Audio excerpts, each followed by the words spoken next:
Olá, meu amigo e minha amiga, vamos dar continuidade com a nossa série Assim diz o Senhor.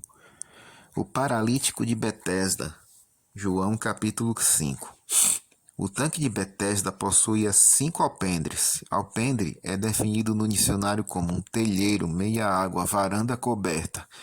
Nestes alpendres ficava grande multidão de enfermos, cegos, mancos e ressecados, aguardando o movimento das águas. Criam eles que de vez em quando um anjo agitava as águas do tanque, e o primeiro que ali descesse sarava. Entre estes estava um homem que havia 38 anos se achava enfermo. E Jesus então lhe ordenou, versos 8 até o 10, dizendo: Levanta-te, toma a tua cama e anda. Logo aquele homem ficou são e tomou a sua cama e partiu. E aquele dia era sábado. Então os judeus disseram àquele que tinha sido curado: É sábado, não te é lícito levar a cama. No sábado é lícito fazer o bem. Mateus 12, verso 11 e 12. Portanto, não é nenhum pecado curar um paralítico ou cego neste dia. Os judeus, que eram os fariseus e doutores da lei, tinham tanto ódio ao Senhor que não poupavam esforços para condená-lo, vendo-o realizar alguma cura. Mais rancor demonstravam quando Jesus perdoava pecados. Isso está em Marcos 2, verso 7 e Lucas 5, 21. Novamente afirmo na força deste relato bíblico, e tomou a sua cama, que esta cama era de fato uma surrada manta, que após enrolá-la, sobraçou-a e saiu satisfeito. Isso não é também nenhuma obra nem trabalho. Egoisticamente, os judeus, os fariseus e os doutores da lei repreendiam os beneficiados por Jesus, ao invés de se alegrarem com seus irmãos que se curavam milagrosamente da cegueira e deficiência física. Só fariseu mesmo pode achar que é trabalho carregar trapos rotos de panos velhos e surrados, enrolados debaixo do braço.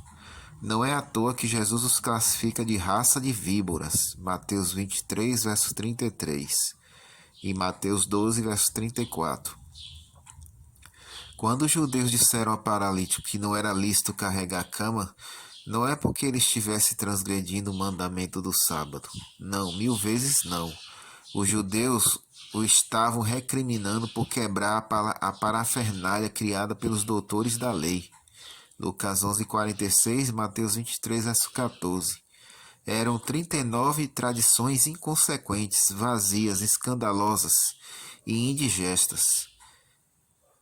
O sábado do qual Jesus é Senhor, repito, é um dia feliz, deleitoso, aprazível, sem julgos ou fardos. É um dia alegre que dá prazer e não enfado. Isaías 58, versos 13 e 14. O sábado dos fariseus e doutores da lei, inimigos de Deus e da verdade, é que era frio e escudado na letra que mata. Entenda, meu irmão, carregar uma manta enrolada, ainda que sem necessidade no sábado, não é nenhuma obra ou trabalho. Os fariseus recriminavam o paralítico porque foram ensinados que carregar um lenço ou um pente no bolso no sábado era a transgressão do mandamento, só isso, nada mais que isso. Incoerência? Veja a que ponto de falta total de entendimento chegaram os judeus, fariseus e doutores da lei. Disseram que Jesus não era de Deus. João 9, verso 16. Só porque no sábado fez lodo e colocou sobre os olhos de um cego para curá-lo. João 9, verso 11.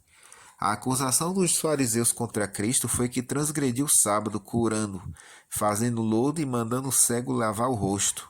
Incrível, que trabalho, que obra! Só fariseu mesmo para chegar a esta conclusão tão triste. Imagine tomar alguns grãozinhos de terra, umedecê-los com a ponta dos dedos, com os dedos. Isso é trabalho? Lavar o rosto sujo é obra? Fazer o bem no sábado é pecado? Não esqueça, foram os fariseus que disseram que Jesus transgrediu o sábado.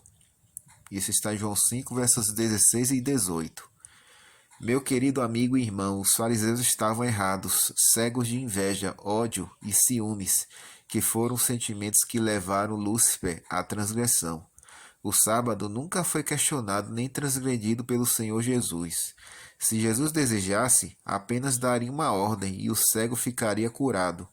Ao passar o lodo nos olhos do cego e mandá-lo lavar o rosto, Jesus estava provando a fé do pobre cego físico e esperava fossem abertos os olhos dos cegos espirituais. Outro ponto. No sábado, não saia do seu lugar. Muito bem, o texto é correto. Precisamos só não destacá-lo do contexto. A ordem não é para ficar estático, paralisado em algum lugar enquanto passam as horas sagradas do sábado. A ordem foi dada para não sair do lugar a fim de apanhar o maná no sábado. Êxodo 16, versos 23 a 29. Isto realça a santidade desse dia. Na sexta-feira, Deus enviava o maná em dobro, para que no sábado ninguém o transgredisse saindo aos campos para apanhá-lo.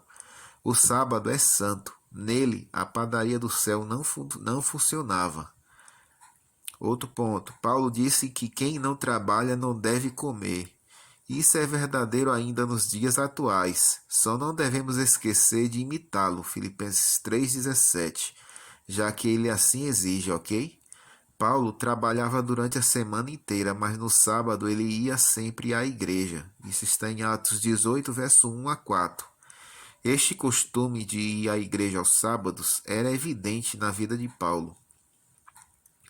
Estamos debaixo da graça e não debaixo da lei, outro ponto distorcido. Esta é mais uma declaração sincera proferida por todos os evangélicos, leigos, seminaristas, pastores.